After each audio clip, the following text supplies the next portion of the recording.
सम्मा संबुद्धस्स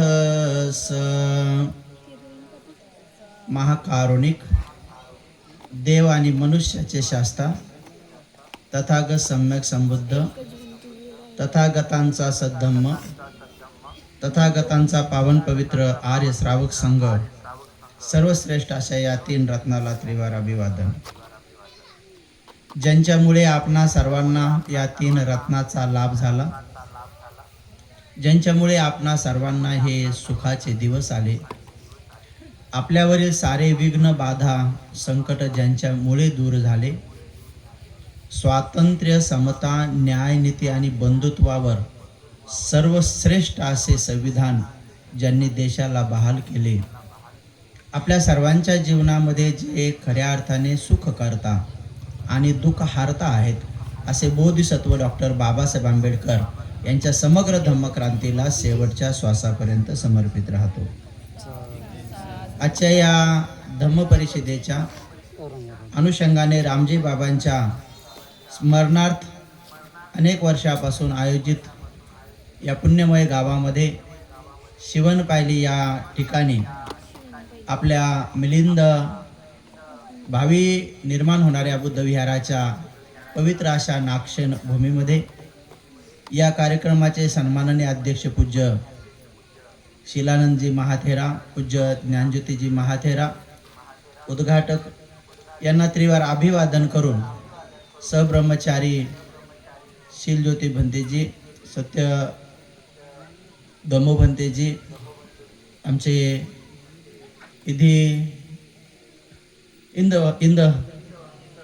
इंदमुनी भंतेजी, त्याचबरोबर सहब्रह्मचारी, या कार्यक्रमाचे सर्व आयोजक आयोजिका संयोजक संयोजिका, दानदाते दानदात्या, वारंवार मला फोन करून या कार्यक्रमाचं निमंत्रण देणारे आयुष्यमान सुमेध व सर्व माता भगिनींनो, बालक आणि बालिकांनो, आपण महापुण्यवान उपासक उपासिक आहात की आपल्याला नित्यनियमाने पूज्य शिलानंदजी महाथेरो, ज्ञानज्योतिजी महाथेरो यांचं दर्शन होत राहतं आणि त्यांच्या करुण चित्तातून तुम्हाला धम्माचं दर्शन होत राहतं. अनेक अनेक जन्मात केलेल्या पुण्य कुशल कर्माचा हा परिपाक असतो की आपल्याला तशा तशा गुरु आचार्यांची वारंवार भेट होत राहते, वारंवार दान देण्याची संधी प्राप्त होते, वारंवार धम्मदेशना ऐकण्याची संधी प्राप्त होते. सद्धम्मामध्ये कसं प्रतिष्ठित व्हायचं या संदर्भामध्ये जसं एखाद्या लहान लेकरांना आपण चालायचं शिकवतो, बोलायचं शिकवतो, कसं खायचं ते शिकवतो, बऱ्याच गोष्टी आपण त्यांना हळूहळू शिकवतो, तत्वतच कारुणिकांचे पुत्र हे हळूहळू आपल्याला शिकवतात. आम्ही नेहमी आम्हाला धन्य समजतो की जेव्हा जेव्हा दोनही भंतेजीच्या सानिध्यात, अशा अनेक मोठ्या मोठ्या भंतेजीच्या सानिध्यात येऊन त्यांच्या करुण चित्ताच्या आणि ममत्वेच्या छत्रछायेखाली येण्याची, त्यांची धम्मदेशना ऐकण्याची, त्यांची सेवा करण्याची संधी जेव्हा प्राप्त तेव्हा आम्ही धन्य समजतो. या सगळ्या गोष्टी समजायला थोडंसं श्रद्धा लागते जी आपल्याकडे आहे, म्हणून तर तुम्ही या ठिकाणी आले. श्रद्धा नसती तर तुम्ही आले नसते, कारण तुम्हाला कोणी काही धरून आणलं नाही, तुम्हाला कोणी काही मारून पण आणलं नाही. जसं लहानपणी शाळेमध्ये इंजेक्शन देण्यासाठी असं उचलून येत होते, ऐक नाही, लहानपणी इंजेक्शन देत होते ना शाळेमध्ये, ते पोलिओची अशी मोठी सुई, तर ती पाहूनच लेकरं चिर आरडायचे, तर ते उचलून यायचे नाही. तसं काय तुम्हाला कोणी उचलून आणलं नाही, कोणी काही धरून आणलं नाही. तुम्हीच मात्र श्रद्धेनं निरोप ऐकला किंवा पत्रक वाचलं आणि तुम्हाला श्रद्धा उत्पन्न झाली आणि तुम्ही आले. तर इंदमुनी भंतेजींनी सुद्धा उपदेशामध्ये सांगितलं की श्रद्धा कशावर असली पाहिजे, कशी असली पाहिजे. पूज्यशील ज्योती भंतेजीने सुद्धा सविस्तर उपदेश केला. मोठे भंतेजी आपल्याला वारंवार प्रतीत समोत्पाद सिद्धांत हा गंभीर पद्धतीनं समजून सांगत आहेत. महाराष्ट्रभर थोडीशी मी सगळ्या उपासक उपासिकांना उपदेश देताना हसवतो, म्हणून अनेक लोकांमध्ये ती माझी ओळख आहे की भंतेजी हसवतात म्हणून. पण मी आजकाल थोडंसं लोकांना हसवणं बंद केले जरा. पण तरी लोक हसतात. काय मी सहज जरी बोललं तर लोक हसतात, छोट्या छोट्या गोष्टी जरी बोललं तर हसतात. परंतु हसणं हा कमीत कमी शरीराचा आजार कमी होतात हसल्यामुळे आहे. कारण माझ्यासोबत बरेच लोक राहतात, त्याच्या बऱ्याच जणांच्या बीपी कमी झाल्यात, बऱ्याच जणांच्या बीपीच्या गोळ्या कमी झाल्यात सोबत राहून राहून. त्यांना त्यांच्या पत्नीचा फोन आला आणि विचारलं की गोळी घेतली का, तर ते म्हणते बंदीची संघ काय घ्यायची गरज नाही म्हणतात. बऱ्याच जणांचे असे आहेत कमी जास्त गोळ्या झाल्यात. आता ऐकून ऐकून हसवत आम्ही लहानपणी गुदगुल्या वाटून हसत होतो लोकांना. लहानपणी ते खेळता खेळता गुदगुल्या वाटवतो. आता काय गुदगुल्या न वाटवता दुरूनच लोकांना हसवता येतं. परंतु हा सद्धम्म जेव्हा आतून साक्षात्कार होत जातो तेव्हा खरं हास्य येतं. आणि ते खरं हास्य जीवनामध्ये येण्यासाठी आपल्याला बाबासाहेबांनी ज्या धम्माची वाट दाखवली, ज्या धम्माचा साक्षात्कार ज्या महान अशा कारुणिकांना तथागतांना झाला, ते तथागत नेमकं कोण आहेत? पूज्य गुरु भंतेजी किरीबत गोड ज्ञानानंदजी महास्तवीर यांची भारतीयांवर थोडी अनुकंपा झाली, म्हणून त्यांनी जवळजवळ 15-16 ग्रंथ हिंदीमध्ये लिहिले. आणि त्यामधला एक त्यांचा ग्रंथ आहे की बुद्ध कोण आहे. तुम्ही तो वाचला असेल तर वारंवार वाचा, नसन वाचला तो तुम्ही अवश्य वाचा, की जेणेकरून त्यामधून तुम्हाला लक्षात येईल की आपण ज्या भगवंताच्या धम्माची दीक्षा घेतली ते भगवंत नेमका आहेत तरी कोण. मी पण जेव्हा त्या पुस्तकाचं नाव वाचलं तर म्हटलं काय असेल यामध्ये. पण जेव्हा मी या वर्षवासामध्ये ते पुस्तक वाचलं तर तेव्हा मला कळालं की गुरु भंतेजींची खूप मैत्री करुण आहे भारतीयांबद्दल, की भारतीयांना ओळख झाली पाहिजे की ज्या धम्माची आपण दीक्षा घेतली ते बुद्ध आहे तरी कोण. खूप सुंदरसं विश्लेषण आहे. तसं त्यांनी वयाच्या 17व्या वर्षी चिवर घेतलं. 10 वर्षपर्यंत विहारामध्ये अभ्यास केला. 10 वर्षपर्यंत त्यांनी ध्यान तपश्चर्या हिमालयात येऊन सुद्धा केली. 10 वर्ष त्रिपिटक 16 वेळेस वाचलं. त्यातल्या काही काही गाथा म्हणे ज्ञानरक्षित 100 वेळेस वाचल्या म्हणे मी काही गाथा. आणि त्या त्रिपिटकाला श्रीलंकेच्या लोकांना नीट कळावं म्हणून त्यावर 300 ग्रंथ लिहिले. 300 ग्रंथ लिहिले. 1000 CD DVD बनवल्या, प्रवचन बनवले की लोकांना त्रिपिटक कळावं इतक्या सोप्या भाषेत. इंग्रजीतले 50 ग्रंथ लिहिले आणि भारतीयाला कळावं म्हणून 16-17 ग्रंथ लिहिले. किती उपकार आहे त्या भंतेजीची. आणि त्यांचं वय साधं 50 वर्ष आहे. त्याच्यानंतर ते सेंटर बनवण्याच्या कामात सुरू झाले. पाहता पाहता त्यांनी श्रीलंकेमध्ये 70 सेंटर बनवले. 70 शाखा आहेत त्यांच्या. प्रत्येक ठिकाणी त्यांची 50, 100, 150, 200 असे शिष्य, सारे तरुण. जवळजवळ जगात त्यांच्या 140 शाखा आहेत. त्या 140 शाखामध्ये त्यांचे स्वतःचे जवळजवळ 3000 शिष्य आहेत. त्यातले 4-5 भंतेजी बुद्धारश्मी चॅनलवर प्रवचन देतात, तुम्ही ते ऐकत असाल. यश असेल, सुयश असेल, निरोध असेल, पुन्हा असेल, गुणानंद भंतेजी असेल, हे लहान लहान भंतेजी, असे त्यांचे 3000 शिष्य आहेत. आणि प्रत्येक भाषेमध्ये त्यांचं चॅनल आहेत. आणि त्यांचं TV चॅनल श्रद्धा चॅनल श्रीलंकेमध्ये सर्वात जास्त चालणारं चॅनल आहे. त्यांचे भरपूर हॉस्पिटल आहेत, भरपूर शाळा आहेत, भरपूर कॉलेजेस आहेत. 300 भिक्षुणीचं सेंटर आहे त्यांच्याकडे. 300 भिक्षुणी आहेत ज्यांचं स्वतंत्र असं विहार आहे. आणि जवळजवळ भगवान बुद्धांच्या धातू असलेले, त्याच्यामध्ये प्रत्येक अरहंताचे असलेले स्तूप असे जवळजवळ त्यांनी 40 स्तूप निर्माण केलेले आहेत. आणि त्यांच्याकडे तथागत भगवान बुद्धांच्या 80 अग्रश्रावकांच्या धातू देवता लोकातून प्रत्यक्ष देव लोकांनी शक्र देवराज येऊन त्यांना त्या धातू देतात आणि ते भंतेजी प्रतिष्ठापित करतात. प्रत्येक त्यांचं विहार चंदनाची कुटीनं बनलेलं आहे. प्रत्येक विहार 10, 20, 30 कोटीच्या पुढंच आहे. मुख्य शाखा तर 50, 100, 200 कोटीच्या पुढं आहे. आणि जगामध्ये सुद्धा त्यांचे विहार आहे. कमी वयामध्ये, कमी वेळेमध्ये एवढं काम त्यांनी केलं. कणभर चेहऱ्यावर अहंकार नाही आहे, गर्व नाही आहे. आणि त्यांची करुणा मैत्री म्हणून मागच्या सहलीमध्ये मी जेव्हा जून महिन्यात गेलो तेव्हा त्यांनी अनुकंपा केली आणि मला तथागत भगवान बुद्धांच्या 2 धातू दान केल्या. त्यातली एक धातू संगगिरी महाविहारासाठी, एक धातू पूज्य आपले शीलानंद महाथेरो भंतेजीसाठी आंबोड्याच्या स्तूपासाठी दिली. 5 अरहंतांच्या सुद्धा धातू त्या भेटीमध्ये दिल्या.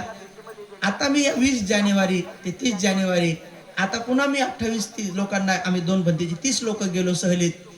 आणि तिथं त्यांनी पूज्य अरहंत अंगुलीमाल भंतेजी जे भगवंताच्या काळामध्ये स्वतः भगवंतांनी ज्यांना मैत्रीमध्ये अग्र म्हणून घोषित केलं, त्यांच्या 1000च्या वर धातू शक्र देवराजांनी आणून स्वतः भंतेजीला दिल्या. त्यांनी तिच्यावर 8 भगवान बुद्धाच्या धातू तिच्यावर ठेवून या 1000 एवढा भव्य दिव्य पूज्य अरहंत अंगुलीमाल भंतेजीचा स्तूप बोवत नावाच्या गावी श्रीलंकेमध्ये बनवला. तो संकल्प स्तूप, महास्तूप, त्याला शेय म्हणतात ते लोक. महाशेय म्हणजे स्तूप. जगातले सगळे लोक विशेष रूपाने तिथे आपले संकल्प अधिष्ठान पूर्ण करण्यासाठी येऊन माथा लावतात, वंदन करतात. मला स्वतः भंतेजी म्हटले, ज्ञानरक्षित, दक्षिण दिशेला जाऊन तुम्ही तुमचा बाथा लावा आणि तुमच्या ज्या ज्या अध्यात्म इच्छा संकल्प आहेत त्या पूर्ण होतात. तिथं दीप लावा, हे पुण्य अमक्या अमक्या देवताला अर्पण करा. ते देवता तुमच्या भारतीयांसाठी विशेष रूपाने काम करतात आणि त्यासाठी तुम्ही ते पुण्य त्या देवतांना द्या. आणि भंतेजी स्पेशल माझ्याकडून तिथं दिवा लावून किंवा स्पेशल फुलांची पूजा करून घेतात. आणि खरंच मला सांगितलं, जा तिथं असं माथा लावा. हे नवस मागण्याची परंपरा बौद्ध लोकांपासून सुरू झाली. काहीही न करता कर्मकांड करणे, परंतु दानाच्या आधाराने, शीलाच्या आधाराने, समाधीच्या आधाराने तुम्ही केलेल्या कुशल कर्माचा परिणाम संकल्प अधिष्ठान आमची पूर्ती हो असं तुम्ही करू शकता. त्याच्यामध्ये कर्मकांड येत नाही. जसं की महिनाभर कामाला गेल्यानंतर 1 तारखेला आमचा पगार होऊ दे असं म्हणणं म्हणजे काही वाईट नाही, कारण तुमच्या केलेल्या कामाचा तो परिणाम आहे. महिनाभर घरीच राहायचं आणि कसा पगार देत नाही पाहतो, अरे हे तर अवघडच काम आहे. कोर्ट कचऱ्यात जाईन त्याची पाहून घेणे म्हणणं हे कर्मकांडामध्ये मोडतं. मात्र तुम्ही पीठ चाललं, मळलं आणि त्याच्यानंतर लाटलं आणि आता चपात्या बनवल्यात, हे कर्माचा परिणाम आहे. तुम्ही मात्र पीठही लाटलं नाही, पीठही तिमलं नाही आणि काहीच नाही. आणि नंतर म्हणता की माझ्या दुर्डीत चपाती येऊ दे, चपाती येऊ दे. कुठून येऊ दे? तुम्ही नांगरलं, वखरलं, पेरलं आणि मला एवढं धान्य होऊ दे असं म्हणणं उचित आहे. पण तुम्ही बांधावर फक्त तुम्ही नैवेद्य दाखवला, आगारा धुपारा केला, लिंब कापले फेकले आणि ऐ शेता मला हे मस्त गहू होऊ दे, पिवळे गहू दे, हे कर्मकांड आहे. तर कर्म विपाक, कर्मफळ आणि कर्मकांड याच्यामध्ये अनेक फरक आहे. तसं तिथं संकल्प अधिष्ठान करा. मी अनेक वेळेस त्या स्तूपाला, चैत्याला जाऊन दर्शन केलं, तिथं जाऊन फुलाची पूजा केली आणि ठरवायचो मी काय काय काय काय म्हणायचं. आणि जसंही त्या स्तूपाजवळ जायचो तर सगळं विसरूनच जायचो. मला ध्यानातच नाही राहायचं काय. मी संकल्प करायला जायचो, काही ध्यानातच यायचं नाही. असं 2-3 वेळेस झालं. खूप प्रयत्न करायचो, आठवायचं तर खूप, पण तिथं काय आठवत नव्हतं. फक्त एवढंच यायचं की आमचा भारत बौद्धमय हो. भंतेजी हसायचे, मला आल्यावर विचारायचे क्या बोला. तर मी म्हणायचं भंतेजी खूप ठरवलं होतं, मी काय काय ठरवून गेलो होतो, असं म्हणे. पण तिथे गेलो तर सब कुछ भूल गया. म्हटलं भारत बौद्ध में हो जाए इतना ही आया. तो बोले ठीक आहे, उतना ही अच्छा आहे, बस उतना ही ठीक आहे म्हणे. विसरूनच जायचो. पण ह्या वेळेस गेलो तर ह्यावेळेस मात्र विसरलो नाही. ह्यावेळेस मला आठवलंच काय म्हणायचं म्हणून. आणि म्हणून मी माझा माथा लावला आणि मी म्हटलं की का कुणास ठाऊक 2011ला मी एका डोंगराच्या कपारात ध्यानाला बसलो. तेव्हा आपोआप ध्यान करताना माझ्या मनात आलं की जसं गौतम बुद्धांचे शिष्य आनंद होते, त्यांनी 8 वर मागितले होते आणि आनंद मुळेच आज जो धम्म आपल्याला आलाय ते खूपच चांगले होते आनंद. आणि भगवंतांनी त्यांना आपला अग्र उपस्थापक म्हणून नेमलं होतं. जेव्हा आनंद भंतेजीची स्टोरी वाचली तर मला आतून हृदयातून असं उत्पन्न झालं की येणारे जे आर्य मैत्री बुद्ध आहेत त्यांचा सिंह नावाचा सेम तसा एक सेवक आहे. तर मला उत्पन्न झालं की मी तो बनावा म्हणून. हो, तर मला असं उत्पन्न झालं. मग मी तेव्हापासून सारखं संघदान 2012ला तर मी जवळजवळ 50 लाख रुपये खर्च करून महाराष्ट्रात फिरून 500 भिक्षूंना आमंत्रित करून पूज्य ज्ञानज्योतीजी महाथेरो यांना सर्वात अगोदर पहाडीवर येऊन चिवरदान, भिक्षापात्र दान देऊन, कारण ते त्या टायमामध्ये शिबिराला जाणार होते, पहिले त्यांना देऊन मग कार्यक्रम तिथं एवढा भव्य दिव्य केला. आणि तेव्हापासून संघदान पुण्यदान करून वारंवार ती गोष्ट मला वाटतेच, बनाव. पण कसं बनाव, काय बनाव, होतो माहित नाही, पण मी वारंवार असं म्हणतो. पण ह्यावेळेस मात्र त्या स्तूपाला मी असं डोकं ठेवलं आणि डोकं लावून मला आठवलं की जर खरंच मी भावी येणाऱ्या मैत्री बुद्धाचा सिंह नावाचा आनंद सारखा जर उपस्थायक सेवक होणार असेल तर मग मला पूज्य अरहंत भगवंताचे उपासक आनंद महाथेरो त्यांच्या धातू मिळाल्या पाहिजे असा मी संकल्प केला. 20 तारखेला केला आणि 21 तारखेला गुरु भंतेजीकडे गेलो तर 24 घंट्याच्या आत पूर्ण झाला. मला 2 धातू आनंद भंतेजीच्या त्यांनी दिल्या. मग मला कळालं की अरे या स्तूपाजवळ संकल्प अधिष्ठान केले तर पूर्ण होतात. मी ते भारतात घेऊन आलो. भंतेजीला मागाशीच व्हिडिओवर दाखवल्या. तुम्ही पण अवश्य औरंगाबादला या. माझ्याकडे तथागत भगवान बुद्धांचे एक धातू, 5 अरहंताच्या धातू, 2 पूज्य अरहंत बहुश्रुत धम्म भांडागारिक भगवंताच्या भिक्खू भिक्षुणी संघामध्ये प्रिय भगवंताचे अग्र उपस्थायक 84,000 वचन पाठ असलेले अरहंत आनंद थेरे यांच्या सुद्धा धातू आहेत आणि बाबासाहेबांच्या पण आहेत. आणि म्हणून आपण सगळेजण तिथं दर्शनासाठी येऊ शकता. त्या स्तूपाला एक छोटीशी वीट लावण्यासाठी, सिमेंटचं एखादं टोपलं टाकण्यासाठी, श्रमदान करण्यासाठी, प्रत्यक्ष तिथं बसून ध्यान करून, एवढ्या सगळ्यांच्या सोबत ध्यान करून महापुण्य अर्जित करण्यासाठी येऊ शकता. आणि मी तेव्हापासून असा संकल्प केला की होऊ शकतंय आता पुढच्या भेटीमध्ये, होऊ शकते पुढच्या भेटीमध्ये मला पूज्य सारीपुत्रजी महामोकल्यांजी यांचे धातू भेटतील. आता का कुठं ठाकूर असं वाटूच लागले. पण वाटता वाटता मला असंही वाटलंय की कदाचित या 2-5 वर्षामध्ये 80 अग्रश्रावक जे होते त्या सगळ्याच्याच धातू माझ्या मार्फत भारतात येणार आहेत असं मला वाटू लागलेलं आहे. आणि नक्की तो संकल्प माझा पूर्ण होईल. म्हणून तुम्ही साधुकार द्यायला पाहिजे.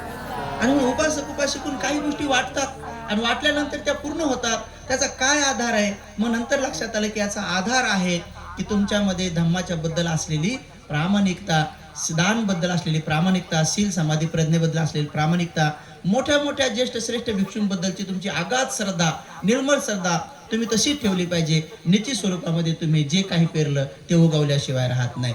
आणि म्हणून हे पुण्यकर्म, हे सत्कर्म आठवता आठवता आठवता हे सत्कर्म पुण्यकर्म करत असताना तुम्ही बघितलं असेल की मी मध्ये 1-2 वेळेस मध्ये मध्ये उठून जातो. मला डॉक्टरांनी सांगितलेलं आहे की तुम्ही 1 घंट्याभराच्या आत लगवीला जायचं. मला कॅन्सर आहे, म्हणजे मला युरिनरी ब्लॅडरचा कॅन्सर आहे. सगळे रिपोर्ट नील झाले, आता नील झाला, पण तो रिवर्स कधी बी होऊ शकतो. मला एवढा प्रवास करायचा मी सांगितलं नाही, पण मी लगातार 4 दिवसापासून लगातार रात्रभर गाडी चालवतो, दिवसभर करतो. मला अशी झोप पण येते, 3-4 दिवस झाले झोप पण नाही. पण तरी धम्माचा प्रचार करत करत मी फिरतो. काही नाही, ऑटोमॅटिक सगळं निघून जातं. मोठ्या मोठ्या भंतीच्या सहवासात राहिलं तर खूप चांगलं होतं, ऑटोमॅटिक सगळे कळून जातात. तसं या दोनही मोठ्या मोठ्या भंतीच्या सहवासात राहताना अंगाला आतून असा थरकाप येतो. त्यांच्या आजूबाजूला बसायची पण हिंमत नाही होत कधी कधी, पण त्यांची दया मैत्री करून आहे ते आजूबाजूला बसवतात. बसल्यानंतर तेवढी धन्यता वाटते की अहो आमचं सौभाग्य आहे की आमच्या संघामध्ये असे रत्न आहेत, आमच्या संघामध्ये असे रत्न आहेत. शिलज्योती भंती सारखे सुद्धा रत्न आहेत. आमच्याकडे असे अनेक रत्न भिक्षू आहेत की ज्यांच्यामुळे संघाची शोभा आहे, ज्यांच्यामुळे जसं की एखाद्या समुद्रामध्ये नाना प्रकारचे मोती रत्न हिरे असतात, तसे आपल्या संघामध्ये सुद्धा अनेक भिक्षू रत्न आहेत. आणि ह्या रत्नामुळे संघ आपला शोभून दिसत आहे.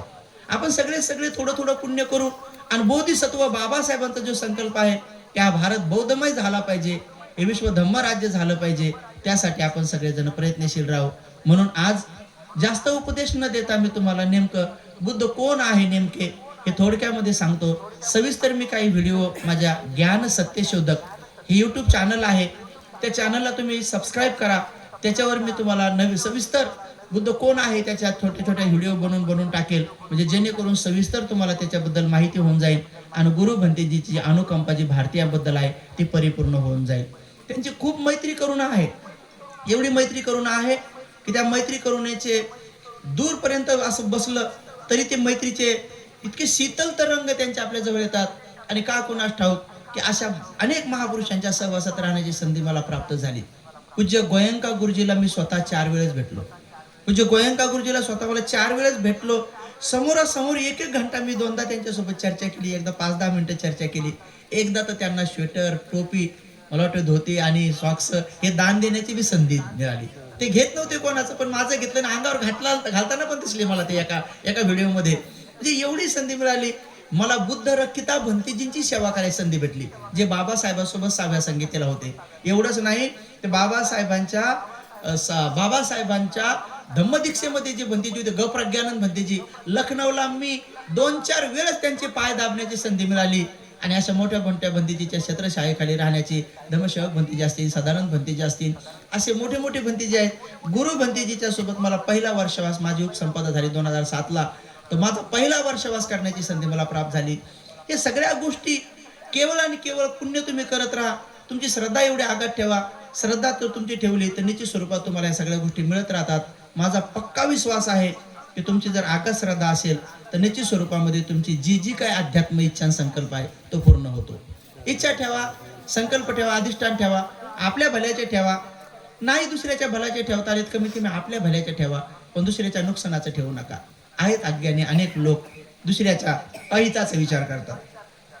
दुसऱ्याचं घर चांगलं होत चाललं, दुसऱ्याने गाडी गुडी घेतली तर अनेक लोकांना वाईट वाटतं, आहे का नाही? यांचं कसं काय चांगलं चाललंय, आहे का नाही? तर लोक दुखी होतात. लोक आपल्या सुखानं जास्त सुखी नाहीत, दुसऱ्याच्या सुखानं भले दुखी आहे, भले दुखी, आहे का नाही? आपलं पोरगं नापास झालं तर त्याला थोडं वाईट वाटतंय, पण येऊन कोण सांगत त्याचं झालं मग डबल खुशी वाटते. बरं झालं बाई त्याचं झालं ना, मग काय घोर नाही, मग आपले किती हो. म्हणजे दुसऱ्याचं नापास झालं तर लयच आनंद वाटतो. एखाद्याचं जर का पास झालं तर याच्यात खुशी नाही. म्हणून हे अज्ञान व्यावहारिक तुम्ही बघा, सामाजिक बघा, तर तुम्ही देश लेवलवर बघा. देशाच्या लेवलवर बी अविद्या आहे. देशाचा पंतप्रधान, देशाचे राष्ट्रपती बी अविद्येत अडकलेले आहेत. म्हणून तर ते ऑर्डर देतात, म्हणून तर ते वेगवेगळ्या प्रकारचे सीमेवर असलेल्या लोकांना कधी कधी त्यांचं प्रत्युत्तर देताना एकमेकाला युद्ध करायला लावतात. बंदेजी सांगतात वैश्विक बंधुभाव का नसावा. अरे तेही माणसं आहेत, आपणही माणसं आहोत, पण तरी या सीमा बांधलेल्या आहेत. आणि या सीमेमध्ये भाषावाद, प्रांतवाद, आहे का नाही, नाना प्रकारचं गोत्रवाद, धर्मवाद, हे कर्मकांड, किती मोठे मोठे मोठे मोठे वादात अडकलेले लोक, या सगळ्या वादाच्या सीमा तथागताने तोडून टाकायला सांगितलेल्या आहेत. आणि तथागताच्या ह्या सांगितलेल्या सीमा तोडण्यासाठीच फार लंब्या कालावधीपासून एक महापुरुषाने लंबी यात्रा करून हे बोधी ज्ञान प्राप्त केलेलं आहे. हे 20 असंख्येय 1,00,000 कल्प 2600 वर्षापूर्वीची गोष्ट मी तुम्हाला सांगत आहे. एक तरुण आपल्या आईची खूप मनोभावे सेवा करत आहे. शुद्ध अंतकरणाने आपल्या आईला तो सकाळपासून संध्याकाळपर्यंत महासुख देत आहे. नाना प्रकारचं कष्ट करून, मेहनत करून तिच्या सर्व खाण्यापिण्यापासून, कपड्याला त्यापासून इच्छा पूर्ण करत आहे. तो महाबलशाली युवक त्या काळामध्ये करोडोच्या संख्येने असलेल्या लोकांच्या आबादीमध्ये विचार करू लागतो की या प्रदेशामध्ये माझ्या आईला मी समाधानानं तर ठेवत आहे, सुखी तर ठेवत आहे, पण दुसऱ्या प्रदेशामध्ये जर गेलो तर ते जास्त कमाई होईल, जास्त आमदानी होईल आणि माझ्या आईची मला अधिक उत्तम सेवा करता येईल. म्हणून त्यांनी तो प्रदेश सोडायचं ठरवलेला आहे. जसं आज लोक भारत सोडून दुबईला जातात, अबुधाबीला जातात, बहरीनला जातात, अमेरिकेकडे जातात, तिथे जास्त पगार मिळेल, जपानला जातात. तशाच प्रकारे त्या युवकाने विचार केला की मी या प्रदेशातून माझ्या आईला घेऊन जातो, त्या प्रदेशात जास्त कमाई करण. म्हणून जहाजामध्ये बसून तो युवक बाकीच्या लोकांसारखा तो प्रदेश सोडून जहाजामधून समुद्राचा प्रवास करत आहे. 1 दिवस, 2 दिवस, 6 दिवस पर्यंत ते जहाज सुखानं जात आहे, आनंदानं जात आहे, निर्विघ्न निर्बाधा प्रवास चालू आहे.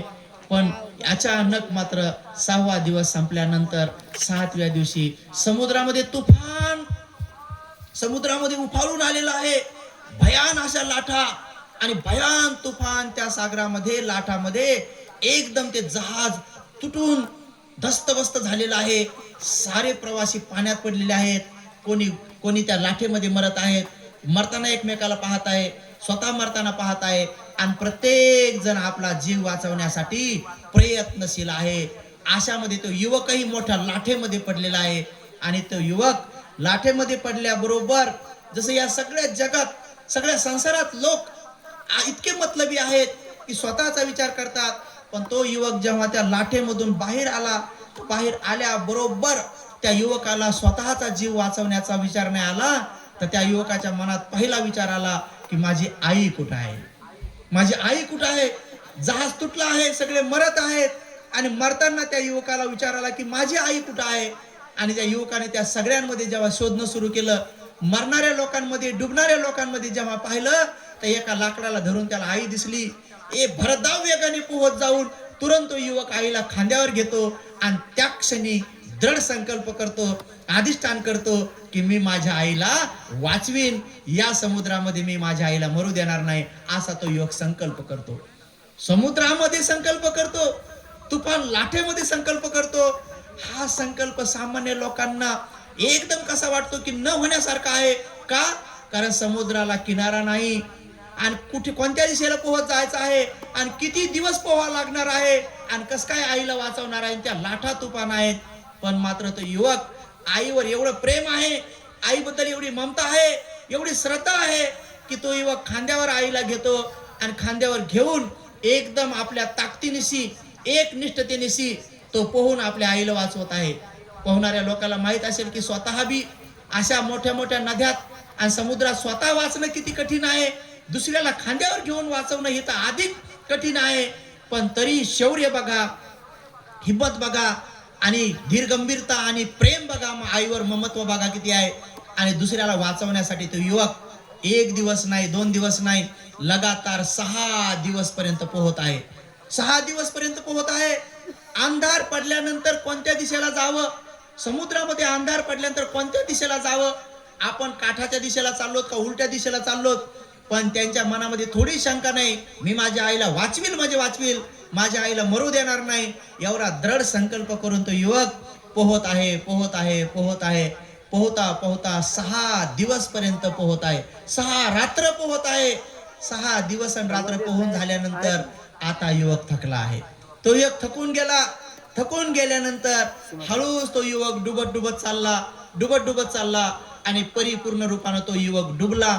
आणि जसाही तो डुबल्यानंतर पाण्याखाली त्या युवकाच्या मनात विचार आला की अरे मी डुबलो तर खांद्यावर जी आई आहे, अरे ही पण डुबन आणि मग ही पण मरण.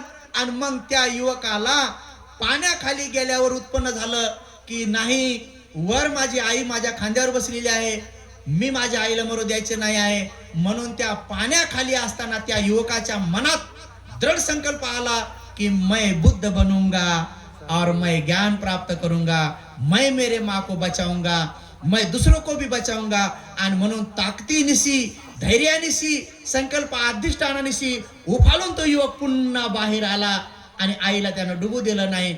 आणि तेवढ्यामध्ये अनागामी ब्रह्मलोकामध्ये असलेला ब्रह्मा थोडासा विचार करू लागला की या पृथ्वी तलावर कोणीतरी बुद्ध बनण्याचा विचाराचा आहे का पाहिलं. तेव्हा या संपूर्ण ब्रह्मांडामध्ये एकमेव समुद्रामध्ये 6 दिवसापासून दुसऱ्यासाठी आपला प्राण जोखीम मध्ये घातलेला युवक पोहताना त्या अनागामी ब्रह्मदेव राजाला दिसला. तेव्हा त्याने विचार केलं की अरे पृथ्वीवर सगळे लोक आपल्यासाठी प्रयत्न करतात, स्वतःसाठी प्रयत्न करतात, एकमेव हा युवक आहे की जो दुसऱ्यासाठी प्रयत्न करत आहे, आईला वाचवण्यासाठी प्रयत्न करत आहे. आणि त्यांच्या मनामध्ये बुद्ध बनण्याचा तो भाव आईला डुबता आईला वाचवताना पाण्याखाली उत्पन्न झाला. आणि मग मात्र जेव्हा 7वा दिवस उजाडला सकाळचा आणि जेव्हा ते पोहू लागले तर समोर त्यांना एक बेट दिसलं आणि हळूवार त्या आईला तिथे घेऊन गेले आणि त्यांनी आईला वाचवलं. साधुकार म्हणा सगळे, त्यांनी आईला वाचवलं. आणि जसंही त्या बेटावर गेले आणि खांद्यावरून जेव्हा आईला खाली उतरवलं तेव्हा आईनं कडाडून आपल्या त्या पुत्राला मिठी मारली आणि रडून ती आई त्या कवटाळलेल्या आपल्या बाळाला म्हणाली, बाळ हे शूरवीर पुत्र, हे माझ्या महान त्यागी पुत्रा, ज्याप्रमाणे तू माझ्यावर प्रेम करून मला वाचवण्यासाठी प्रयत्न केला तसाच तू या सगळ्या संसारातल्या लोकांना वाचवण्यासाठी बुद्ध बन आणि प्रयत्न कर म्हणे. तेव्हा तो युवक म्हणे, आई हीच गोष्ट मला पाण्याखाली डुबलो तेव्हा माझ्या मनात उत्पन्न झाली, पाण्याखाली डुबलो तेव्हा माझ्या मनात उत्पन्न झाली की मी बुद्ध बनीन, ज्ञान प्राप्त करीन, दुसऱ्याला बी ज्ञान मार्ग दाखवीन, मी या दुःखातून बाहेर पडेन आणि ह्या भवसागरातून बाहेर पडेन आणि मी सगळ्याला वाचवेन. तसं आई तुला बी उत्पन्न झालं. आणि मग दोघांनाही तिथं उत्पन्न झालं. आणि त्या भावामध्ये हे आपले सिद्धार्थ गौतम बुद्धांना बोधिसत्व बनण्याचं चेतना पहिल्यांदा तिथं उत्पन्न झाली. आणि तिथून त्यांची जीवनचर्या सुरू झाली. आणि मग त्यांनी असंख्य कल्पापर्यंत आपल्या या बोधिसत्वाच्या पारमिता पूर्ण करत अमरावती नगरामध्ये दीपंकर सम्यक संबुद्ध येणार हे जेव्हा त्यांना कळालं, गावकऱ्याकडून कळालं, तेव्हा त्यांच्यामध्ये अगाध श्रद्धा उत्पन्न झाली. आणि त्या दीपंकर सम्यक संबुद्धाचे पाय चिखलात भरू नये म्हणून त्या सुमेध ऋषींनी त्या काळामध्ये अमाप धन होतं. आजी आजोबांचं 7 दिवस, माता पितांचं 7 दिवस, हे धन आईकडच्या नाना नानीचं 7 दिवस, एवढं धन पाण्यासाठी त्याला एवढे महिने लागले होते. ते सगळं धन सोडून ऋषी झाले होते. त्या ऋषीनं जेव्हा स्वतःला चिखलात टाकून दिलं आणि सांगितलं, हे तथागता तुमचे पाय माझ्या पाठीवर ठेवा आणि मी पण तुमच्यासारखाच बुद्ध झालो पाहिजे, मनातल्या मनात संकल्प अधिष्ठान केला. तेव्हा त्या दीपंकर सम्यक संबुद्धांनी त्या सुमेध बोधिसत्वांच्या त्या ऋषींच्या चित्तातला हा भाव, हा संकल्प अधिष्ठानाचा भाव जेव्हा त्या दीपंकर बुद्धाने पाहिला, तेव्हा दीपंकर बुद्धाने डोळे लावता क्षणी विचार केला की हे खरंच बोधिसत्व आहेत. आणि बोधिसत्व कधीपासून आहे, तेव्हा दीपंकर सम्यक संबुद्धाला कळाले की अहो, हे सुमेध ऋषी काय साधे सुधे नाही आहेत. यांनी आतापर्यंत पहिल्या भावामध्ये समुद्रामध्ये 6 दिवस पर्यंत पोहून, जीव आपला जोखीमध्ये टाकून, आईला खांद्यावर बसून 6 दिवस 6 रात्र पोहून 7व्या दिवशी आईला वाचून बोधिसत्व झालेत. आणि तेव्हापासून आतापर्यंत 16 असंख्य कल्प यांच्या पारमिता पूर्ण झाल्या. 16 असंख्य कल्प. कल्प म्हणजे एक 10 किलोमीटरचा खड्डा खोदायचा, तिच्यामध्ये मोहरी टाकायच्या, सरसो टाकायच्या आणि 100 वर्षानंतर एक मोहरी बाहेर काढायची. जेव्हा सगळ्या खड्ड्यातल्या मोहरी संपतील, तेव्हा खड्ड्यातल्या मोहरी संपतील, पण एक कल्प तरी संपत नाही. एवढा मोठा एक कल्प असतो. असं किती 16 असंख्य कल्प पारमिता पूर्ण केल्या. 16 असंख्य आकडा आहे. जसं की एकक, दशक, शतक, सहस्र, दशसहस्र, लक्ष, दशलक्ष, अब्ज, कोटी, दस कोटी, अब्ज, दस अब्ज, रब्ज, दस रब्ज, खब्ज, दस खब्ज, असं करत करत करत करत संख्य, दस संख्य, असंख्य, दस असंख्य, पुढं बी असा आकडा वाढत वाढत वाढत संवर्त, दस संवर्त, विवर्त, दस विवर्त, असे संवर्त विवर्त पद्धतीनं असंख्य त्यांनी 16 असंख्य कल्प पारमिता पूर्ण केल्यात. आणि मग दीपंकर बुद्धाने पाहिलं, अरे आता पुढं 4 असंख्य 1,00,000 कल्प पारमिता पूर्ण केल्यानंतर इष्काऊ कुळामध्ये, शक्य कुळात राजा शुद्धोधन महामायाच्या उदरी सिद्धार्थ गौतम म्हणून बुद्ध बनणार आहे, अशी भविष्यवाणी करून टाकली. अशी भविष्यवाणी केली. जेव्हा ती भविष्यवाणी हे मनातल्या मनात यांनी सुमेध ऋषींनी मनातल्या मनात केलं, पण दीपंकर बुद्धाने मात्र सगळ्या समक्ष भविष्यवाणी केली.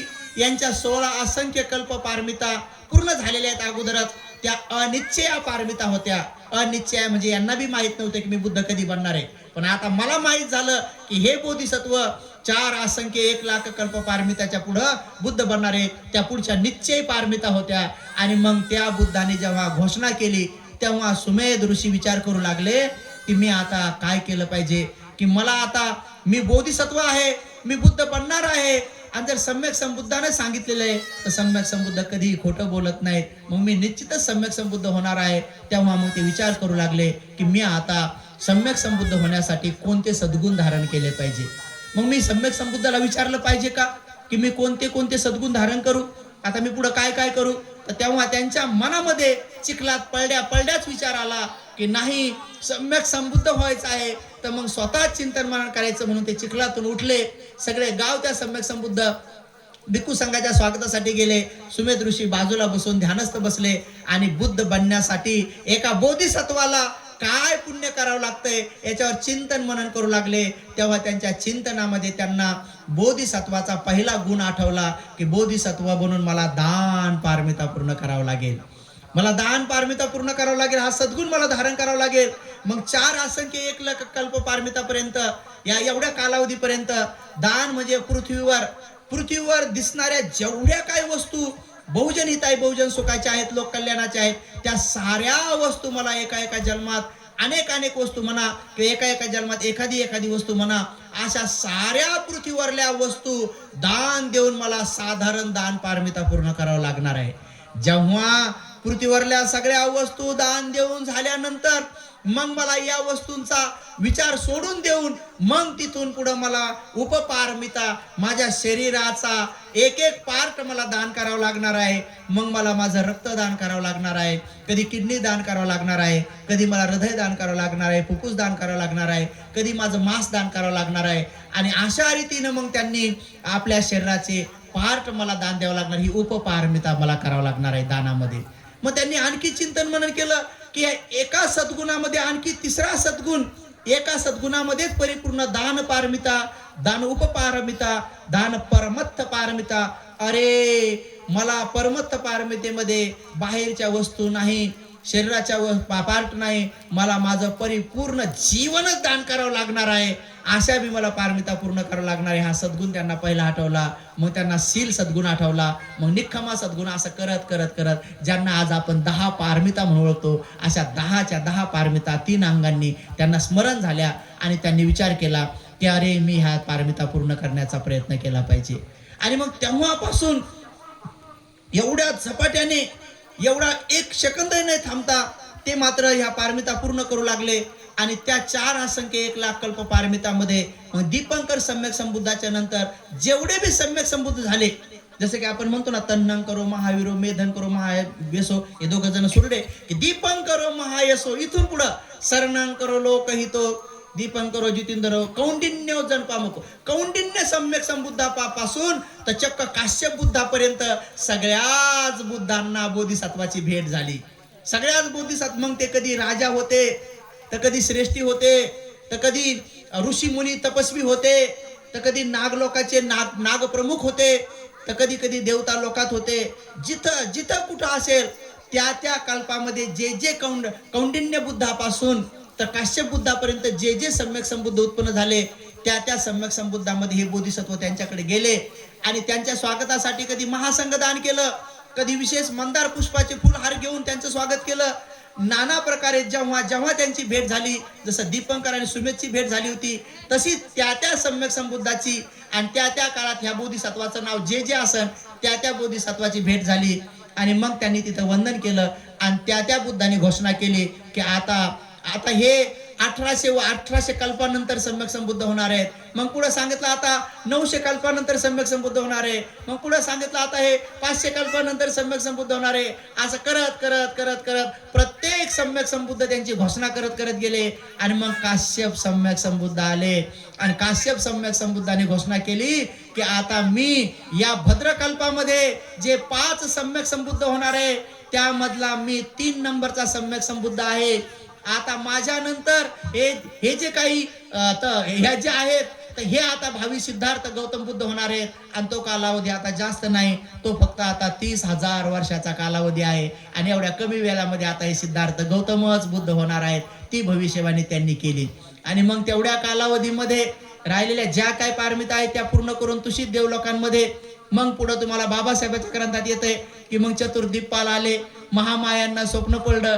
आषाढी पौर्णिमेला राजा शत्रुधर महामायांनी खूप दान पुण्य केलं. मग त्यांना स्वप्नामध्ये चतुर्दीपालांनी त्यांना मानस सरोवरामध्ये तिथं उचलून नेलं. त्यांच्या राण्या आल्या, त्यांनी अभंग स्नान घातली. असं त्यांना सजवलं जणू दिव्य शक्तीचं स्वागत करावं. आणि मग त्या स्वप्नामध्ये पांढरा शुभ्र हाती आला, कमळाचं सफेद फूल घेऊन आला. मला माझा शेवटचा जन्म घ्यायचा आहे, माझी आई होशील का, असा आग्रह केला. आणि त्यांनी सहर्ष हो म्हटलं, डोळे उघडले.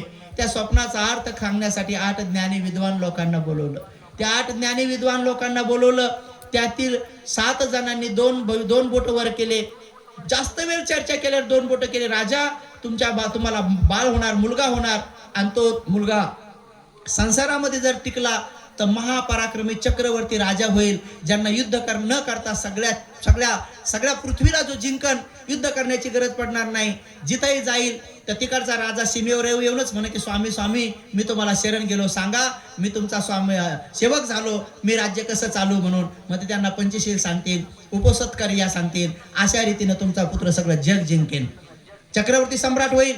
आणि जर त्यांनी महाविनिष्क्रमण केलं तर तुमचा पुत्र मात्र जगाचा अज्ञान अंधकार नायनाट करणारे महाकारुणी तथागत सम्यक संबुद्ध बना. अशा दोहेरी भूमिका केल्या, दोन्ही भविष्यवाणी केली. पण तिथं एक कौंडिन्य नावाचे सर्वात लहान त्या काळातले त्यांनी तरुणांनी मात्र एकच भविष्यवाणी केली की नाही, पांढरा शुभ्र हाती आहे, त्यामुळे हातीसारखा बलशाली. पांढरा शुभ्र म्हणजे निरुपद्रवी, सोंडेमध्ये कमळाचं फुल आहे म्हणजे विहार करणारा, रागद्वेष मोहाचा स्पर्श न होऊ देणारा, चिखलाचा पाण्याचा स्पर्श न होऊ देणारा कमळ ज्याप्रमाणे विहार करतंय तसा विहार करणारा सुपुत्र. कारण कमळाचं फुल पांढरं शुभ्र आहे, त्यामुळे तुमचा पुत्र बुद्धच होईल, ही एकरी भविष्यवाणी केली. आणि खरंच महामाया यांना गर्भधारणा झाली. उजव्या कुशीमध्ये मधून सुमेध बोधिसत्वांनी प्रवेश केला. आणि मग पूर्ण 10 महिने झाल्यानंतर लुंबिनी वनामध्ये शाल वृक्षाची फांदी पकडून जसं शिववणी उभ्याने आपल्या बाळांना जन्म देते, तशाच प्रकारे हे शाक्य सिंहानीनं सुद्धा त्या बोधिसत्वांना उभ्या जन्म दिला.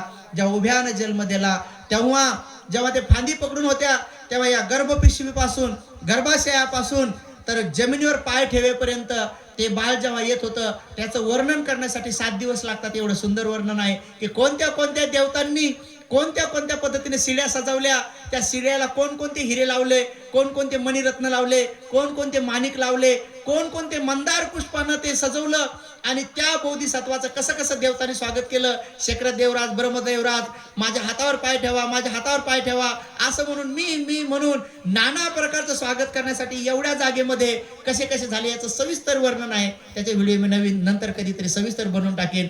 अशा प्रकारे सगळे त्या बोधिसत्वांच्या त्या लुंबिनी वनामध्ये स्वागतासाठी आलेले आहेत.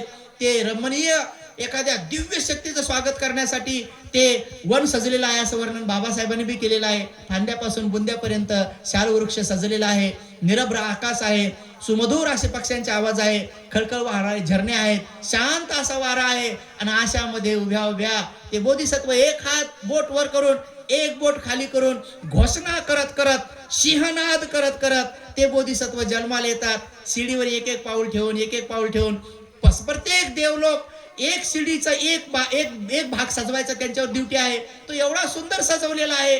त्यांनी आपल्या लोकांमध्ये असलेला सर्वात मोठं रत्न, सर्वात भारी रत्न सजवलेलं आहे आणि विशेष रूपाने त्यांनी प्रत्येकाने एका शिडीचा एक दांडा, एका शिडीचा उभा भाग एकाने व्यवस्थित सजवलेला आहे. स्वतः शेखर देवराज हात जोडून उभा आहे आणि जेव्हा ते घोषणा करत येतात, अग्गोहमस्मी लोकस जेट्टोहमस्मी लोकस सेट्टोहमस्मी लोकस, या संपूर्ण लोकामध्ये मी अग्र आहे, मी ज्येष्ठ आहे, मी श्रेष्ठ आहे अशी घोषणा करत करत करत जेव्हा पहिल्यांदा पाऊल जमिनीवर ठेवतात तेव्हा पूर्ण रूपाने कमळाचे 7 फुलं 7 पावलं चालल्यावर उमलतात.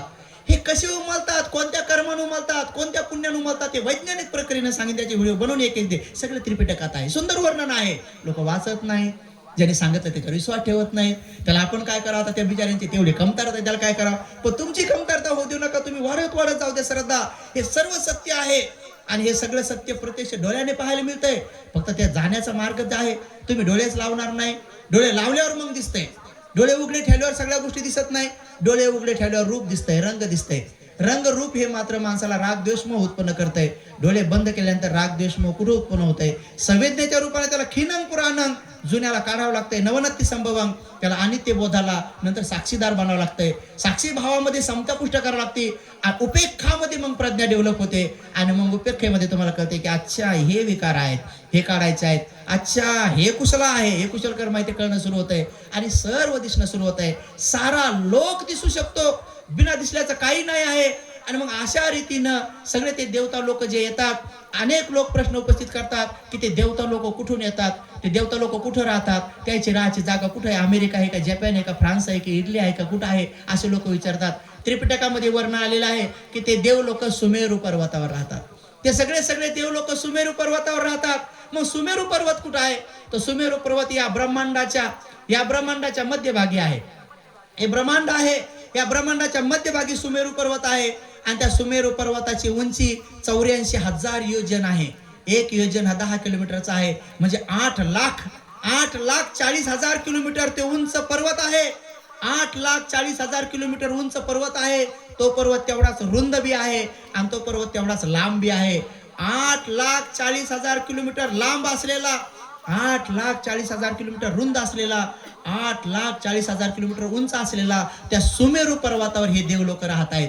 त्या सुमेरू पर्वताच्या सर्वात उंच टेकड्यावर तुषित देवलोक राहत आहेत आणि त्याच्या अर्ध्यावर तावतीस देवलोक राहत आहेत, त्याच्या अर्ध्यावर यामा देवलोक राहत आहेत, त्याच्या अर्ध्यावर हे चातु महाराजिक देव आहेत. आणि चातु महाराजिकच महामायाला स्वप्नामध्ये त्यांचं आसन उचलून घेऊन आल्यासाठी आलेले आहेत. बाबासाहेब येतात, ते त्या सुमेरू पर्वतावर राहतात आणि तो सुमेरू पर्वत जे आहे त्या सुमेरू पर्वताला जेव्हा 8,40,000 किलोमीटर पर्वत संपतो तर त्या पर्वताला लागूनच एक समुद्र आहे असा गोलाकार. तो समुद्र गोलाकार आहे आणि जेव्हा तो समुद्र पूर्ण संपतो, त्या समुद्राची लांबी रुंदी ती 84,000 योजन. जेव्हा समुद्र पूर्ण संपतो तेव्हा दुसरा एक पर्वत आहे आणि त्या पर्वताच्या नंतर तिसरा समुद्र आहे आणि पुन्हा एक पर्वत रांग आहे. अशा 7 समुद्राच्या रांगा आणि 7 पर्वत रांगा आहेत. आणि त्या समुद्राच्या 7 रांगा आणि 7 पर्वत रांगा संपल्यानंतर मग एका दरवाजाच्या बाहेर आल्यानंतर 4 द्वीप आहेत. त्यातलं एक आपलं जम्बूद्वीप आहे, त्याला म्हणतात भारत आहे. आपण तिथं राहत आहे. समजलं तुम्हाला देवलोक कुठे राहतात. आता तर या ब्रह्मांडाच्या खाली बरोबर त्याच्या खाली 4 नरक लोक आहेत. या सुमेरू पर्वताच्या खालीच 4 नरक लोक आहेत. ते निरय आहेत, तिरछानियन आहेत, ते सगळे त्याच्या खाली आहेत. आणि हे जे मनुष्य लोकवस्ती आहे तर या सुमेरू पर्वताच्या बाहेर आल्यानंतर 4 द्वीप आहेत. त्यातला आपलं एक जम्बूद्वीप आहे. आणि जम्बूद्वीपामध्ये जेव्हा दिवस असतो तर दुसऱ्या द्वीपावर रात्र असते. जम्बूद्वीपात जेव्हा दुपार असते तर दुसऱ्या ग्रहावर कधी कधी वेगळेच वाजलेले असतात. 5:30 वाजले असतात, 6:30 वाजलेले असतात. असे आणखी 3 द्वीप आहेत. आणि त्या तिन्ही द्वीपावर लोकवस्त्या आहेत. आणि या सगळ्यांचे गुरु एकच आहेत. म्हणून त्यांना सत्ता देव मनुष्यानं बुद्धो भगवाती. मनुष्य लोक कमी आहेत, देव लोक जास्त आहेत आणि ते त्यांचे गुरु आहेत. आणि या सगळ्या ब्रह्मांडामध्ये 7 पर्वतरांगा, 7 समुद्र आहेत. म्हणूनच तुम्ही ते गाणं ऐकलं असेल ना, त्या गाण्यामध्ये म्हणूनच म्हणतात ना की 7 समंदर पार मैं तेरे पीछे पीछे आ गया. आहे का नाही? 7 समंदर पार मैं तेरे. तर अनेक लोकांना ते गाणं वाटतंय. ते गाणं जरी असेल पण याच्यामध्ये खूप गहिराईमध्ये बसलेलं आहे. 7 समंदर पार मैं तेरे पीछे पीछे आ गया. आता 7 समुद्राच्या पलकड माग माग कसं जाता येते? पायी नाही जाता येत. तिथं पायी नाही जाता येत. आता 7 समुद्र पोहून जावं लागेल. आता एक समुद्रच पोहता येत नाही. 7 समुद्र 7 पर्वत कसे चालाव? आणि आयुष्य पाहिलं 100 वर्षाचं. अहो तुम्ही एकच पहाड फिरता फिरता 100 वर्ष संपून जातील. मग आता तुम्ही एवढे 7 समुद्र कसे पार करणार आणि कसे जाणार? तर असंच एका मनुष्याची पत्नी मरण पावली. आणि मल्यानंतर ती इतकी श्रद्धावान होती. बुद्ध धम्म संघ तिच्यासाठी चक्षु होते. महापुण्यवती होती. आणि ती मरण पावल्यानंतर तिचा प्रिय पती तथागताकडे जातो. आणि तथागताकडे जाऊन रडून म्हणतो, अहो भगवान, माझी पत्नी अति प्रिय होती, खूप गुणी होती, शिलवान होती, 3 रत्नावर तिची आगाध श्रद्धा होती. भगवान, ती मरण पावली. मला तिला भेटायचं आहे, मला तिला पाहायचं आहे. मी तिच्याशिवाय राहू शकत नाही. माझं हृदय फाटून जाईल, माझे डोळे फुटून जातील. भगवान, मला तिला बघायचं आहे. मी तिला कसं बघू शकेल? तेव्हा भगवंत पाहतात तर त्याची पत्नी देवलोकात उत्पन्न झालेली असती. भगवान म्हणतात, तिला भेटायसाठी तुला पायी जाता येणार नाही. तिथं रथ जात नाही, तिथं बैलगाडी जात नाही, तिथं रथानं जाता येत नाही, बैलगाडी जाता येत नाही. आताच्या काळामध्ये मोटरसायकल, रिक्षा, ऑटो रिक्षा, ट्रेन, विमान तिथं जात नाही. मग कसे जासान तुम्ही तिथं जाण्याचा मार्ग कसा आहे? मग भगवान त्याला समजून सांगतात की तुझी पत्नी देवलोकात उत्पन्न झालेली आहे आणि तिथं तुला असे कोणत्याच वाहनानं जाता येत नाही. मग तिथं जायचं असेल तर कसं जायचंय? तेव्हा भगवान त्याला सांगतात की तिथं जाण्याचा मार्ग आहे. दानं ददंतु सद्धाय शीलं रक्षन्तु सबदा भावनाभिरता होन्तु गच्छन्तु देवता गता. मग काय म्हणतात की 3 रत्नावर श्रद्धा ठेवून नित्य नेमाने तुला दान द्यावं लागेल. दानं ददंतु सद्धाय, श्रद्धेनं. शीलं रक्षन्तु सबदा, शील तुला सदा सर्वदा पालन करावं लागेल. भावना भिरता हुंतू, भावनेमध्ये तुला नेहमी रत राहावं लागेल. संप्रज्ञानामध्ये राहावं लागेल. खाईते पियते साईते संपजानकारी होती. चालताना, बोलताना, बसताना, उठताना, खाता पिताना संपजा तुला नेहमी भावनेमध्ये रत राहावं लागेल. तेव्हा मरताक्षणी गच्छन्तु, तेव्हा तू जाशील कुठं? देवता गता. तेव्हा तू देवता गतीत जाशील आणि तेव्हा तू भेटशील तिथं. तर जाण्याचा मार्ग इथं अरंत होण्याचा मार्ग नाही सांगितला भगवंतांनी. इथं कोणता सांगितला? देवतेच्या गतीला कसं जाता येतं. आणि म्हणून समजा तिथं पती जर गेला असेल तर पत्नीला तिथं जायचं असेल तर हेच करावं लागेल. पत्नी जर गेली असेल तर पतीला तेच करावं लागेल. म्हणून देवता गतीला जाण्याचा मार्ग पण भगवंतांनी सांगितलेला आहे. ज्याला कोणाला जायचं असेल तर त्याने ट्रेन बस पकडून काय फायदा नाही. तर तुम्ही आता इथं आले तर श्रद्धेनं 3 रत्नावर श्रद्धा ठेवून जर तुम्ही दान देत राहिले, शील पालन करत राहिले, ध्यान करत राहिले तर तुम्हाला हे पुण्य प्राप्त होईल. म्हणून तुम्हाला दान श्रद्धेनं द्यावं लागेल, श्रद्धेनं द्यावं लागेल. अनेक लोक श्रद्धेनं देतात पण काही लोक दान दिखावटसाठी देतात. एका विहारामध्ये एका माणसानं पंखे दान केले आणि उन्हाळ्याचे दिवस होते. मग पंखे गरगर फिरत होते आणि सगळ्याला हवा लागत होती. भंतीजीचं प्रवचन सुरू होते. ज्यानं दान दिले तो आला आणि त्यानं बटनच बंद केले, खटखट खटखट खटखट. आता भंतीजीला वाटलं काय चुकलं हो. भंतीजीनं प्रवचन थांबवलं आणि त्याला विचारलं काय झालं. अहो म्हणे भंतेजी, हे पंखे जर असे गरगर गरगर फिरले तर त्याच्यावर जे माझं नाव लिहिलंय ते वाचता येईल का म्हणे लोकांना. पाय पंखे दान देण्याची पद्धत म्हणजे पंखे दान दिले पण त्याची हवा नाही लागली पाहिजे तुम्हाला. तुम्ही नाव वाचलं पाहिजे फक्त येऊन, म्हणजे असे लटकतेच राहिले पाहिजे. पाय दान हे तर खोडसाळपणा झाला की नाही. याला दानं ददन तू सध्या म्हणता येईल का? दान म्हणजे कशासाठी द्यावं हे कळत नाही. म्हणून अनेक लोक भंतेजीने 1 घंटा प्रवचन दिलं 1 घंटा प्रवचन दिल्यानंतर जसं 10 माणसं 20 माणसं उठून असं म्हणतात का? प्रवचनात एखादी गोष्ट आवडली तर आवडीत म्हणतात कुठून असं साधू उठून असं येऊन म्हणते का हे 5,000 रुपये आमच्या कोण, हे 10,000 रुपये आमच्या कोण, असं म्हणतात का? नाही म्हणत. पण गायकानं गाणं म्हणू द्या, गायकाने एखाद्यानं गाणं म्हणू द्या, लगे बचत गटाच्या अध्यक्ष आणि टमक्या लगेच तो म्हणतोय आमक्या ताईनं बचत गटाच्या अध्यक्ष यांनी 100 रुपये दान पार्टी आबादी टमटम ढमढम टुमटुम बस खुश. कशा दान दिलंय पण कशासाठी? कारण आपलं नाव घेतलंय ते सगळ्याला माहिती, पण द्यायचं नाव. आता तुमचं नाव एकमेकाला माहित नाही का? सगळ्याला माहिती आहे. पण तरी यांनी दिलं मध्ये दुसरी म्हणते उठ नाव, लगे त्या बी उठतात, मग लगे त्या बी जातात आणि ते बी नाव सांगतात आणि नाव सांगू त्याला तेच पाहिजे. मग ते बी म्हणतात मग हे आमचं गाणं आहे, यांना आवडलं आणि आमची पार्टी आभारी आहे. मग डुम डुम चुक चुक टुडुम डुम बसा हे नवीन म्युझिक वाजायचं फक्त सगळ्याच्या नावानं. आणि मग ते लोक खुश असं दान देताना. दान देऊ लोक खुश कशासाठी? फक्त दाखवण्यासाठी. असंच एकदा एक उपासिका आली आणि इकडे तिकडे पाहू लागली. मला म्हणे भंतीजी दान द्यायचंय. तर म्हणलं द्यायचं तर द्या मग. पण नवऱ्याला शोधू लागली, नवराच नव्हता तिथं. इकडं तिकडे पाहू लागली, नवरा दिसेना. तर म्हणे आता काय करावं, हे बुवा नाही कुठे गेला काय. तर मग आली आणि बिचारी मग मला दान दिलं 20 रुपये. मी अशी बॅग पुढे केली आणि टाकले 20 रुपये आणि नेमके 20 रुपये टाकले आणि तेवढ्यात नवरा दिसल्यावर म्हणे कुठे गेले तेव्हा या इकडं, आपल्याला फोटो काढायचा होता म्हणजे दान देताना. मग पुन्हा आली मला म्हणे भंतीजी कुठे आमचे 20 रुपये. आता माझ्या बॅग मध्ये आता ती कुठे गेले कुठं नाही. आता माझ्या बॅग मध्ये दुसरे बी पैसे असतात. मग म्हणे द्या 20 रुपये म्हणे. मला काढा बा तुम्हीच. आता काढायला गेली त्याची 20 गायब झाले आणि दुसरेच 500 दिसले. बघा त्याची 20 बाजूला आणि 500 घेऊनच फोटो काढा. बघा अवघडच काम म्हणलं आता. तर दानंद तंतू साध्य आहे कुठे इथं? श्रद्धेने नाही ना, दाखवण्यासाठी दान आहे का नाही. म्हणजे अनेक लोकांना अजून माहितच नाही की श्रद्धा कुठं असते, काय असते. बघा आता एक माणूस असा दारू पिऊन फुल आला, श्रद्धा नसली तर कसं होतंय? लग्नात आला आणि मी लग्न लावायला गेलो आणि नवरदेव नवरी नाही, ते गेले नाचायला.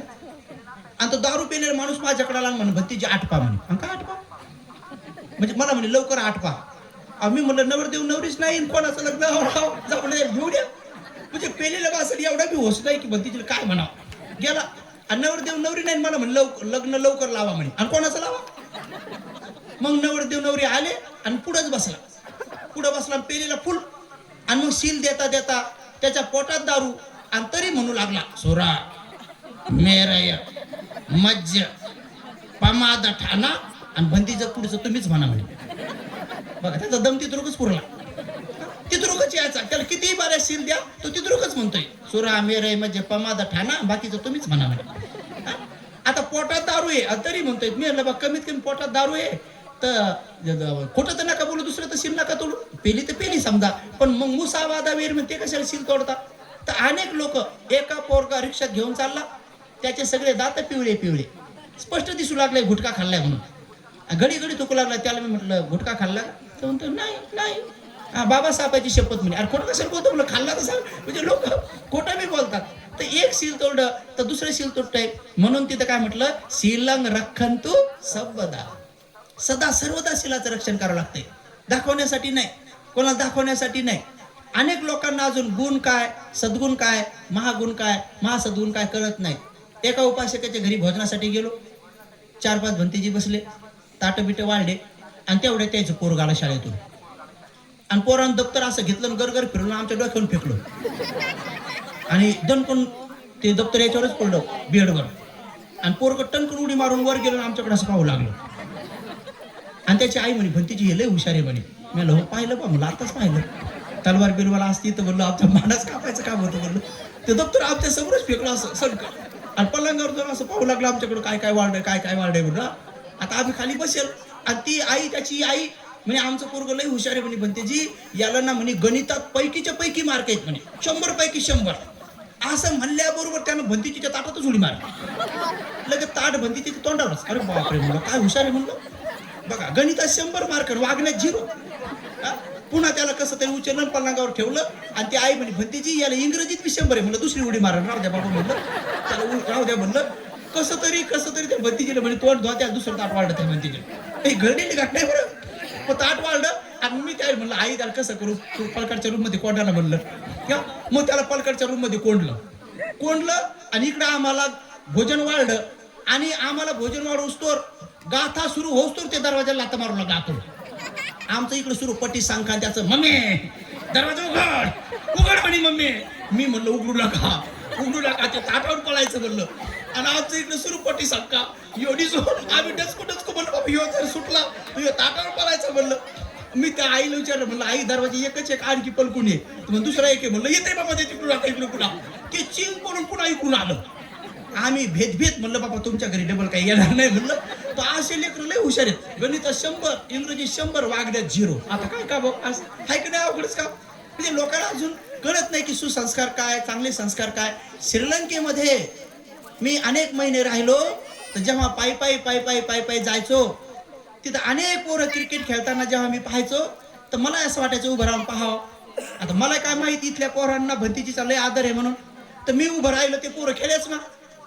सगळ्या पोरांना खाली माना घातल्या टोप्या काढल्या आणि सगळे मुकेच उभे राहिले. आता ते मुकेच उभे राहिले मी बी मुकच उभा राहिलो.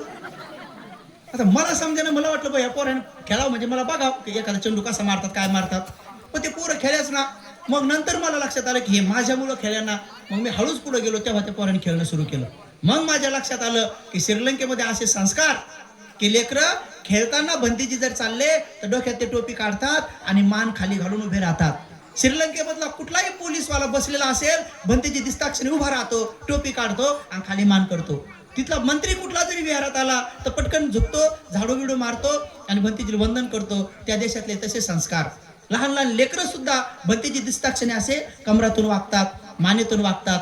आपल्याकडे पोरं खेळताना भंतीजी आली तरी कोणी खेळ थांबवत नाही. उलट आपल्याकडचे पोरं भंतीजी आले की आमच्या समोर चेंडू मारतात आणि आम्हालाच म्हणतात भंतीजी तेवढा चेंडू फेकावं. आम्हाला सांगतात चेंडू फेका म्हणून फेकावं लागतोय. नाही तर म्हणतात काय कामाची भंतीजी नाही. अवघडच आहे. लग्न कार्यामध्ये तिथं भंतीजी जर आले तर सगळे लोक जागा देतात. इथं उलट आहे. इथं गळ्यात भरपूर सोनानं घातलेल्या बाया आमच्या अंगावर येतात. धडक असं अंगावर येतात. कोणी हॉलमध्ये जा आम्ही चाललो की आमच्या अंगावर येतात. आम्हालाच वाटते बाबा जागा द्या. जा बाबा JCB आली जा बाबा तुम्ही जा म्हणलं तर लोक आम्हाला जागा देते आम्हाला त्याला जागा द्या. मला उलट काम आहे इथं उलट काम आहे. त्या देशामध्ये बसमध्ये भंतीजीला पहिलं सीट आरक्षित आहे आणि आपल्या देशामध्ये भंतीजी मागं जा डायरेक्ट लगेच टायरवर असं पकडायचंच काम आहे. अवघड म्हणलं आपल्या देशात. जे भंतीजीला जागा सुद्धा बसमध्ये देत नाही. ट्रेनमध्ये भंतीजीचं रिझर्वेशन असलं तर येऊन वांदा मी आणि जर त्याचं रिझर्वेशन असलं तर मगच खाली आल्यावर वांदा मी. एकदा मी ट्रेनमध्ये बसलो तर एका बाईनं गाथुडे आणि 2-4 लेकरं एक शेंबडू लेकरू संघ अन्नावर म्हणजे चालावं लवकर भंतीची जागा दिसती. मला म्हणजे भंतीजी तुमचं रिझर्वेशन आहे म्हणलं हो. मग धरा म्हणे पोरग दिलं शेंबडू पोरग माझ्याजवळ आणि गेली ते सासूला आणायला. आता लेकराचं तोंड तिकडं आणि ते लेकरू आणि त्याच्या नोळ्या डायरेक्ट चोरावरच पडायची वेळ आली. म्हणलं बापरे आता शेंबडू कोण काढा म्हणलं. आता ह्या कटकटीमुळे आम्ही लग्न नाही केलं म्हणलं. आणि ते लेकरू असं चिरकू लागलं खरं. मम्मी गेली तर रडू लागलं जोरदार आवडू लागलं आणि ती गेली सासूला आणायला. तिकडून आणलं सासूला म्हणजे चला म्हणे जागा आहे म्हणते आपल्या भंतीची जागा आहे म्हणे. आणि त्या लेकरानं मधातच माझ्याकडे पाहिलं असं आरडलं लय भेलं लय चिरकलं. त्याला कधी भंतीची पाहिले नव्हते आणि डायरेक्ट माझ्याकडे पाहिलं मुंडन आणि असं भेलं लय भेलं.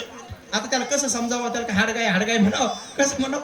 तर कठीण काम आहे. म्हणून अनेक लोकांना अजून लहान लेकरांना संस्कार टाकायचे सुद्धा माहित नाही की कसे संस्कार टाकावं काय टाकावं किंवा काय करावं. म्हणून झोक्यात लेकरं टाकताना सुद्धा तुम्हाला झोक्यात संस्कार द्यावा लागतील.